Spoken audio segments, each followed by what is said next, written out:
I cover a lot of 70s and 80s movies in this series, mainly because the footage is more accessible, but also because it's just the era of horror I tend to prefer. Doesn't mean I'm not interested in current stuff though, and so let's take a look at some of the things the kids are watching these days. You may have seen the trailer for 2017's Happy Death Day and thought, well, that's just Groundhog Day, but a horror movie. Pass. And okay, yes, it's Groundhog Day, but as a horror movie. Doesn't mean it can't be awesome.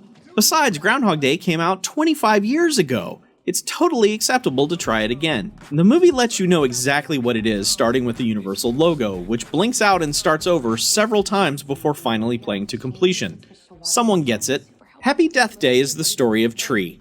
Yes, her name is Tree. She's a student at Bayfield University, which apparently has a baby for a mascot and might as well be called Judgy U, since everyone on campus seems to be a judgmental douche. That includes Tree, who is part of one of the least appealing sororities I've ever seen in a movie. Needless to say, Tree is not a very nice person, and I quite dislike her. Tree has bigger issues than my disgust, though, because when she's on her way to a frat party, she gets murdered. Then, that day starts all over again. At first, no matter what changes she makes, she still ends up getting killed by the same masked killer. So it's both Groundhog Day and Final Destination. I still don't have a problem with this. She eventually embraces her fate in this time loop and has some fun with it, which is when the film starts to get a little silly, but you knew it was coming. However, she eventually learns that the damage from the wounds she's receiving at the end of each day are carrying over into the next loop, and so she doesn't have an infinite amount of lives to figure out how to escape. Happy Death Day isn't amazing, but it's still perfectly fine. The film at least mentions its similarities to Groundhog Day. And while it ultimately isn't the main point of the film, a side effect of her being stuck in a loop makes Tree realize she's a colossal piece of shit, and she does everything she can to change for the better. It's enjoyable fun. More movies should be this fun. Also from Blumhouse Productions, a company I'm growing quite fond of, is the prequel to 2013's Ouija called Ouija: Origin of Evil. If you've never seen the original, do yourself a favor.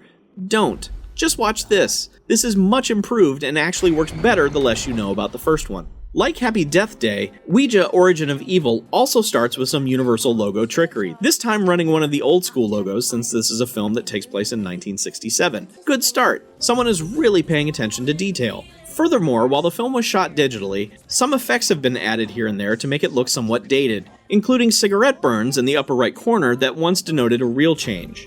The effects don't go full grindhouse or get distracting in any way, but they're appreciated, at least by me.